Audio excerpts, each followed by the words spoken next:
हांसी जिला न्यायालय परिसर में सोमवार को बार एसोसिएशन के सदस्यों ने सामाजिक कार्यकर्ता सोनम वांगचुक के समर्थन में तथा सरकार की कथित नीतियों के विरोध में रोष प्रदर्शन किया। इस दौरान अधिवक्ता सुरजीत आर्य, साइना यादव, रेणु मलिक और नेहा सैनी एक दिवसीय भूख हड़ताल पर बैठे और शांतिपूर्ण ढंग से अपना विरोध दर्ज कराया। प्रदर्शन के दौरान बार एसोसिएशन के सदस्यों ने कहा कि सोनम वांगचुक पिछले करीब 20 दिनों से अनशन पर थे और उन्हें धरना स्थल से जबरन हटाया जाना लोकतांत्रिक मूल्यों के खिलाफ है। उन्होंने इस कार्रवाई की निंदा करते हुए कहा कि सरकार को जन भावनाओं का सम्मान करना चाहिए। अधिवक्ताओं ने आरोप लगाया कि शिक्षा व्यवस्था से जुड़े गंभीर मुद्दों, विशेषकर बार बार सामने आने वाले पेपर लीक मामलों पर सरकार संतोषजनक जवाब देने में विफल रही है। उनका कहना था कि इन घटनाओं से विद्यार्थियों के भविष्य पर प्रतिकूल प्रभाव पड़ रहा है, जबकि जिम्मेदारी तय करने के लिए कोई मंत्री आगे नहीं आ रहा। प्रदर्शनकारियों ने केंद्रीय शिक्षा मंत्री धर्मेंद्र प्रधान से नैतिक जिम्मेदारी लेते हुए इस्तीफा देने की भी मांग की।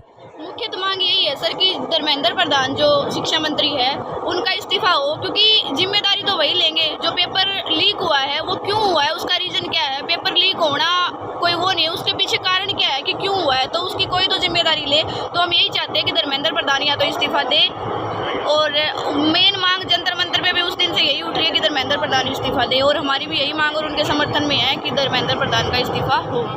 वो दिल्ली में जो जंतर मंतर पर कमेटी बैठी है उसके डिसाइड करने के बाद ही हम डिसाइड करेंगे कि क्या करते हैं, क्या करना है, आगे क्या करना है। जब वो फैसला लेंगे उसके बाद जो फैसला लेंगे हम उसे स्वीकार करके उनके साथ ही चलेंगे। जी वकील साहब क्या कह रहे थे आप? सर मैं कह रहा था कि धर्मेंद्र प्रधान का इस्तीफा लिया जाए और साथ साथ मोदी को भी इस्तीफा दे देना चाहिए। एक बंदा 20 कम से कम इतने बच्चे भुगता हुए बैठे हैं, सोनम वांगचुक जी भुगता हुए बैठे हैं 20 दिन से। उनके कारण में कोई कुछ नहीं हो रहा, उनको कोई जू तक नहीं रेंग रही।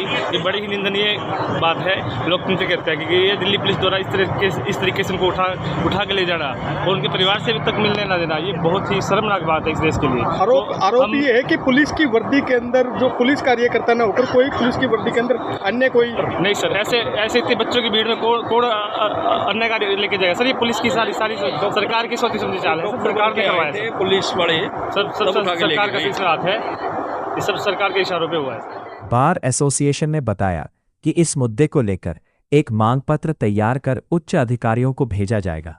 साथ ही दिल्ली के जंतर मंतर पर गठित समिति के दिशा निर्देशों के अनुसार आगामी आंदोलन की रूपरेखा भी तय की जाएगी।